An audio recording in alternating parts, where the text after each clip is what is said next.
Cum te cheamă? Cristi. De unde ești? Focșani. Aoleu, tocmai de acolo? Da. Mamă, din Vrancea.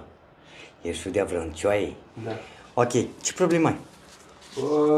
Stau mult timp pe picioare și mă doare zona asta de aici, de la spate, în special. Ok, din remene reiese că ai o hernie de disc, Da. Ți-am făcut masaj? Da. Da? Da, altă viață. Te-am băgat în masa de decompresare? Da. Special pentru herniile tale de disc, ca să decompresăm tot ce înseamnă spinos, da? Sau coloana vertebrală. Și acum hai să începem procedurile de HVLA. Uite-l, mă, ce s-a îndreptat băiatul. Ok, relax. Mamă, în ce domeniu ești? Exact. De asta ești așa. Ok. Mamă, dar ce e aici, tată?